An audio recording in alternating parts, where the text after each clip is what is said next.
Lo dijo en la primera hora. 8 de la mañana con 9 minutos en la primera hora por Sonorama, la gran señal nacional. Seguimos aquí en nuestro espacio y recibimos al ministro de Inclusión Económica y Social, Esteban Bernal. Ministro, bienvenido, buen día, ¿cómo le va? Gracias, buenos días, Fabricio, siempre gustoso de poder compartir con usted. Gracias a usted por la gentileza de atendernos. A ver, estamos a vísperas de la Navidad. Tangible, ¿qué están haciendo ustedes de cara justamente a tratar de llegar a los sectores más necesitados que necesitan el apoyo estatal? ¿Qué tipo de acciones concretas están impulsando? Bueno, mire, esta época es particularmente especial para que se acrecente el trabajo infantil, sobre todo. Por ello nosotros, por segundo año consecutivo, lanzamos la campaña Solidaridad sin Mendicidad. Esto tiene que ver con buscar una concientización de la ciudadanía, que a veces esa predisposición, esa solidaridad del ecuatoriano, de la ecuatoriana, de extender la mano fuera de un vehículo, puede ser que no llegue al destino final, que es aquella persona que le pidió el apoyo. Y puede ser que llegue a un padre irresponsable, pero por sobre todo, lo más grave, a una mafia o micromafia que usan en estas épocas a niños, niñas, para poder, como decimos en el argot popular, generar su agosto. Nosotros, Fabricio, hemos trabajado con fuerza en este programa, hemos logrado dar una cobertura a 11.960 niños, niñas y adolescentes para su recuperación de sus derechos educativos, de salud, de bienestar social, en un programa de 18 meses que ya hemos logrado desvincular a algunos de estos niños, pero que efectivamente permite de alguna forma generar un tema paliativo, porque hay que entender el tema estructural. Lo problemático está en que no se venía haciendo sensibilización y acciones de prevención. Hoy tenemos durante todo el año, no solamente noviembre y diciembre, que se activa esta campaña de solidaridad, acciones de contención que le llamamos, es decir, llegamos con carpas, con actividades lúdicas, educativas, de sensibilización. Aquí en Rumiñahui yo participé de un programa de desvinculación, se llama así cuando ya salen los niños del programa de ETI, Erradicación del Trabajo Infantil. Y en este programa vi llorar a un padre, no pudo contener sus lágrimas, y luego en la informalidad, cuando compartíamos, me decía: ministro, me arrepiento de haberle usado a mi hijo, porque me percaté luego del programa cuánto daño generé en él, motivado por esta circunstancia. Sí, problema económico también, pero el padre tenía su trabajo, y fíjese usted cómo se daban estas realidades. Hay ciudades expulsoras y hay ciudades receptoras, Fabricio. Hemos identificado 20 en el país, tanto las receptoras, que es indudable la capital de la República, Guayaquil, Quito, Cuenca, Ambato, Manta, y también las ciudades expulsoras, ciudades de la Sierra Centro sobre todo, en donde se expulsa efectivamente a niños y niñas para esta realidad. Hemos invertido $12.800.000 en este programa y hemos tenido la respuesta suficiente. Mire usted que nuestro gobierno, el 24 de mayo, asumió con un dato que bordeaba el 10.4% del trabajo infantil en el Ecuador, dato del INEC, 10.4%. Con alrededor de 380.000 niños, niñas y adolescentes en todo el país en situación de calle de trabajo infantil. Hoy tenemos una reducción significativa, tanto porcentual como absolutamente, a 260.000, lo cual aclara cierta de que tenemos efectivamente un avance en términos de desarrollo económico en el país, y esta es la demostración de información oficial del INEC, con la misma metodología que se vino midiendo desde hace 7 años, con una metodología validada por la Organización Internacional del Trabajo, y esto nos ha permitido entender de que lo que hemos realizado, tanto en materia económica como en materia social, nos permite resultados como el que le acabo de mencionar. Ahora bien, yo conversaba anteayer con el ministro de Economía y Finanzas, con Pablo Rosemena, que me hablaba justamente de las cifras económicas y me hablaba del incremento de la entrega del bono de desarrollo humano. Digo, en un mundo ideal, lo que uno aspira es que se entreguen menos bonos, porque eso implicaría que se va reduciendo la línea de pobreza. ¿En qué estado se encuentra la entrega del bono de desarrollo humano? Mire, nosotros hemos dado mayor cobertura en términos numéricos, que hicimos un acrecentamiento de $50 a $55, lo cual cual genera un impacto para el año 23 de 30 millones de dólares. En el 22 de 30 millones de dólares. En el 23, ya al complementarse todo un año, en el nivel de cobertura de casi 1 millón de núcleos familiares recibiendo el bono, será una cobertura de 60 millones de dólares. Fabricio, yo comparto plenamente, porque así lo he venido manifestando a lo largo de mi vida. Cuando fui legislador decía lo propio. Deberíamos propugnar a que la disminución del bono de desarrollo humano sea una realidad, concomitantemente con la generación de empleo. Nosotros hemos logrado la estabilidad económica, como lo debía haber mencionado Pablo, en su materia lo maneja muy bien, pero también concomitantemente recibimos una realidad social que tiene que generarse cobertura, lo contrario sería irresponsable. Un proceso pandémico que generó resultantes negativos para el Ecuador y para el mundo. También circunstancias de incremento de la pobreza y pobreza extrema en el país, que también hemos logrado en este año y medio de gobierno reducirla. Datos son datos. 32% de pobreza a 25%. Del 14.7 de pobreza extrema al 10.7. Y según la CEPAL, no poca cosa, ¿no? La Comisión Económica para América Latina y el Caribe, identifica al Ecuador entre uno de los 2 países para mayor reducción de la pobreza, ubicándonos en 9.7 para este mes de diciembre, lo cual convalida los datos internos que tenemos. Es decir, Fabricio, hemos logrado significativamente los objetivos en términos sociales y económicos, pero es indudable que todavía requerimos generar una cobertura a aquel sector que, producto de los hechos que he mencionado, todavía requieren la cobertura del Estado. Ahora bien, ¿cuál es la proyección para el próximo año con base en esa cobertura del Estado que usted señala? Mire, en este año, más allá de que voy a responderle su pregunta, pero nosotros concluimos un año en la inversión social, ya lo mencionó Pablo Arosemena, con 13.200 millones de dólares por medio año. Nuestro ministerio, Fabricio, cierra presupuestariamente con una ejecución del 99.7%, con una inversión inclusive superior al asignado. 1.632 millones de dólares fue el asignado en este año. Cerramos con 1.711 millones de dólares, dando una cobertura al menos a 2 millones de núcleos familiares en el país. Lo primero que ha dispuesto el presidente, inicialmente, la cobertura absoluta a la totalidad de los actuales beneficiarios. Y se incrementarán para el próximo año, solo en el bono Infancia Futuro, 30.000 madres gestantes adicionales. Este es un bono particular, si me permite, me acentúo en él. No, ahí también nosotros, mientras más acrecentemos, en buena hora, porque con eso estamos contrastando un indicador también perverso que venía quejándole al Ecuador: 29% de desnutrición crónica infantil. Este día, hoy le puedo decir aquí en Sonorama con usted, que el Estado ecuatoriano da cobertura a 35.000 madres gestantes y madres de niños de 0 a 45 días con el bono Infancia Futuro, que están en condiciones de pobreza y pobreza extrema, para lograr, mediante aquello, contribuir a la disminución de la desnutrición crónica infantil como un legado que será de este gobierno y como uno de los compromisos de todo el gabinete y el gobierno nacional para cumplir con la disposición del presidente Lasso. El próximo año, este bono se incrementará en 30.000 madres gestantes más, es decir, tendremos 37.000. Digo porque concluiremos 37 este año. Le doy el dato que estuvo hasta ayer, que me entregaron en la información al respecto.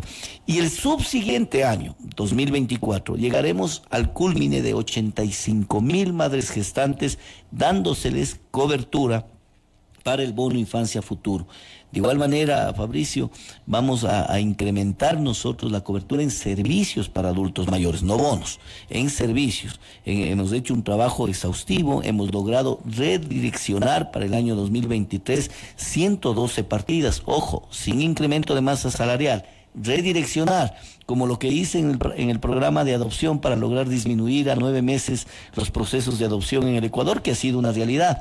En este año hemos entregado más de 3 casos específicos. Los procesos son largos, ¿no? Y no son voluminosos, pero 3 en 8 meses, en 7 meses, en Santo Domingo, en Ambato, en Cuenca, lo cual muestra de que el programa tuvo eficiencia y cumplió los objetivos. Pero le decía, nosotros, cuando tuvimos la necesidad en este programa de adopción de 108 técnicos profesionales, etcétera, yo repensé y dije, en una institución que tiene 11.300 funcionarios directos, 20.000 indirectos con cooperantes, es imposible que no pueda hacer una reingeniería de personal, pues.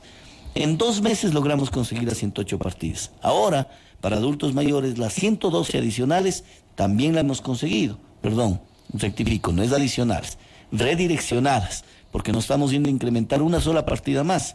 Porque lo sencillo sería, ministro, necesito esta plata, ponga más plata al Estado. No, con los que tenemos hemos redireccionado, hemos generado eficiencia y esto permitirá una mayor cobertura en el 2023 ahora, para adultos mayores. Usted me dice que el año lo van a cerrar lo están cerrando con una ejecución superior al 99%.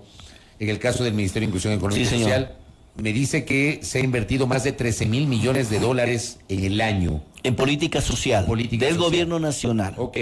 Pero, digamos, y es inevitable preguntarle, ¿cómo eso de alguna manera se contrasta con la realidad que uno ve en la calle, en las esquinas de las ciudades? Porque los datos matan relatos, mi querido Fabricio. Yo no puedo evaluar sobre percepciones sin perjuicio de que reconozco que todavía hay mucho por hacer.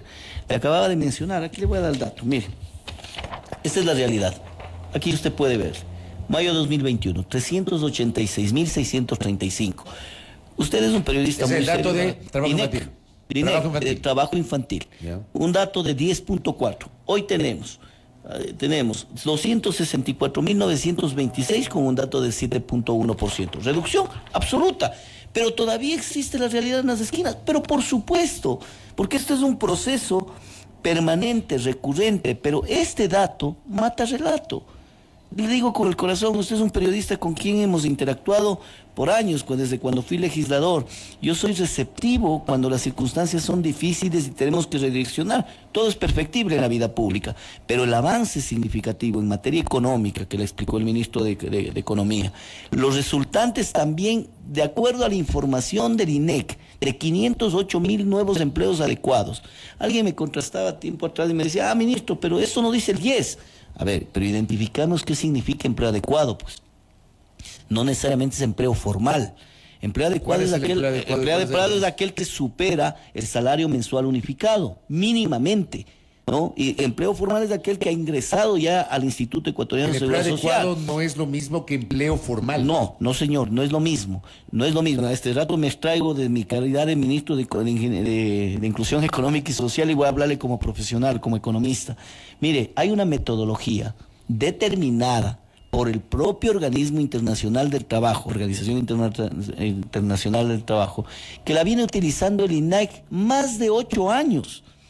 La misma metodología que en enero de este año, ¿no?, estableció una caída del empleo por el propio INEC, y que aquellos que hoy critican este número decían, miren, pero si el INEC dice que ha caído el empleo, bueno, cuando cayó la metodología era válida, ¿no? Hoy que la misma metodología determina que la recuperación fue que en el periodo de nuestro gobierno se ha generado 508.000 nuevos empleos adecuados. Es aquella que sirve cuando esos números caen, usan para criticar al gobierno.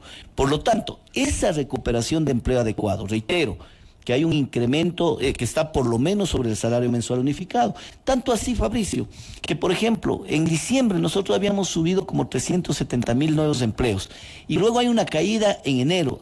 ¿Sabe cuál fue la explicación del director del INEC?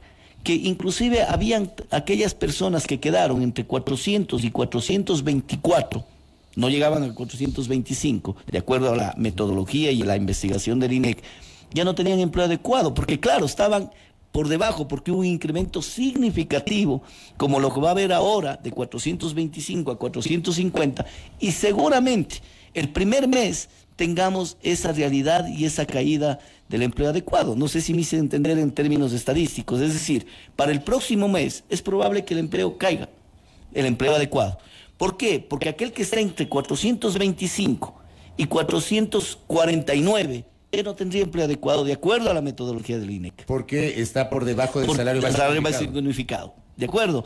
Esa metodología, la misma, ha sido utilizado durante 8 años por el INEC. Y aquí está, bajo ese criterio, el resultante.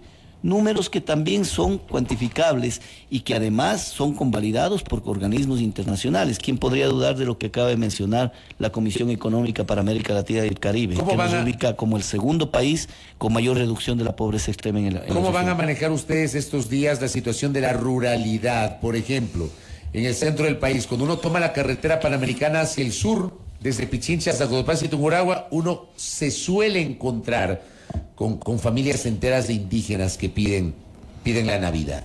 ¿Cómo lo van a manejar ustedes? Nosotros hemos incorporado al programa Solidaridad sin Mendicidad a 30 instituciones, 22 instituciones públicas y 8 organismos no gubernamentales. Todo este andamiaje estructurado a través de la Mesa de Solidaridad sin Mendicidad, que además la validamos con el presidente la semana anterior en Rumiñahui, nos permite una articulación. Ahí está la ANT, ahí está la Comisión de Tránsito del Ecuador, está la DINAPEN, está la Asociación de Municipalidades del Ecuador. Mire, nosotros, como le dije, Fabricio, generamos acciones preventivas en donde hemos acudido durante todo el año a poder hacer acciones de contención. Pero esa realidad a la que usted hace mención la pasa en todo el Ecuador. El año pasado, gracias a Dios, no tuvimos ningún accidente, espero que este tampoco. En el 2020 hubo accidentes de niños que, motivados de esa solidaridad del ecuatoriano, cuando paren en la vía, trata de darles, puede generar accidentes. Por lo tanto, esta concientización que hemos mencionado viene trabajándose con 30 instituciones. Y esto nos permite generar una articulación y lograr una disminución. Yo no podría cuantificar ahora lo que esté pasando en este mes, porque seguramente de estos datos que le acabo de mencionar, los meses de diciembre siempre tienden a tener un incremento, porque usted tiene trabajo infantil motivado por temas estructurales. Uno, obviamente una ola migratoria que la reconocemos toda América Latina. Según datos, más de 6.5 millones de hermanos venezolanos están en América Latina, 500,000 de los cuales se prevé podrían estar en el Ecuador o un poco más. Muchos de ellos en situación de calle, en situación de mendicidad y trabajo infantil. Lo propio, esta época navideña que genera expulsión de niños a trabajo infantil, que es la que le mencionaba en el inicio de la entrevista. Por lo tanto, este mes es particularmente especial, pero creo que las acciones articuladas hemos logrado generar un control y eso se determinará con los datos finales, que, si gusta, podría estar nuevamente acá en enero, si así Dios permite, para poder evaluarlo. Y sería pertinente, pero le pregunto, si yo en estos días viajo por la Panamericana, no me voy a encontrar con familias enteras en la carretera. No, va a encontrarse, pero por supuesto. Eso es inevitable, Eso es inevitable por ahora, si eso es lo que buscamos permanentemente. Le decía hace un momento, la reducción existe, pero el número de personas todavía están también en las calles y es una realidad que debemos trabajarlo de manera paralela, lo económico con lo social. Nosotros damos cobertura social, nosotros generamos recuperación de derechos, pero la economía, la estructura económica que usted mencionaba en su momento es la que genera empleo, y la generación de empleo permite que aquella madre o padre de familia con un empleo adecuado le permite concomitantemente reducir grandes males: migración, trabajo infantil, mendicidad, desnutrición crónica infantil, inseguridad. Ese es el objetivo final del gobierno nacional. Ministro, algunas personas nos están escribiendo y preguntan y dicen, ministro, ¿dónde están los empleos? Preguntan algunos oyentes, varios mensajes, dice, ¿dónde están los empleos de los cuales habla el ministro? Bueno, mire, tangiblemente, solamente en el IES puedo ir a verificar, si mal no recuerdo, son 262,000 los reportados por el Instituto Ecuatoriano de Seguridad Social. Pero vean, estimados amigos, yo soy muy receptivo a la crítica. El otro día estuve en la Asamblea Nacional y una distinguida asambleísta me decía, oiga, ministro, los datos son hermosos, pero la percepción en la ciudadanía es distinta. Bueno, asambleísta, yo actúo sobre hechos, porque en el mundo de la libertad de expresión, Fabricio, y además que la ha defendido este gobierno a pulso, ¿no? El presidente puso una acción constitucional para defender a los periodistas de este país, para que seamos criticados permanentemente y diariamente. Aunque por debajo nos sacan las cuentas trolls. Usted sabe que no. Vea, Fabricio, si es que usted dice eso, es el juego de la red, ¿no? Pero es interpretable. Yo he estado aquí cuantas veces para ser receptivo. Yo no cuestiono eso, pero lo que le digo es que también hay funcionarios que no quieren ir a entrevistas y hay gente que saca el troll. Eso es un tema especulativo. Lo de los funcionarios no de entrevistas es un tema tangible. Si me lo dice, yo podría conversar con ellos, pero lo que sí le menciono es que somos un gobierno que ha defendido la libertad de expresión, no somos un gobierno que rompe periódicos en sabatinas, no somos un gobierno que pone acciones de protección en contra de periodistas que nos han dicho vela verde. No me refiero a ser concomitante. Mire, es un término muy cuencano, así que mil disculpas. No muy coloquial. No fue coloquial, exactamente. Oiga, pero mire, la gente insiste, ¿dónde está el empleo? No, pero ahí va el tema, ¿no? Entonces, mire, En el mundo de la libertad de expresión, que reitero, la hemos defendido a capa y espada en este gobierno, existen 1000 opiniones, pero datos, solo uno. Le acabo de mencionar. Si me preguntaban, acabo de decirles, pidamos el registro al Instituto Ecuatoriano de Seguridad Social. Pidan información a la Comisión Económica de América Latina y el Caribe y pregúntenle cómo así. Y que, ojo, no tiene pues un corte liberal la Comisión Económica de América Latina y el Caribe, CEPAL.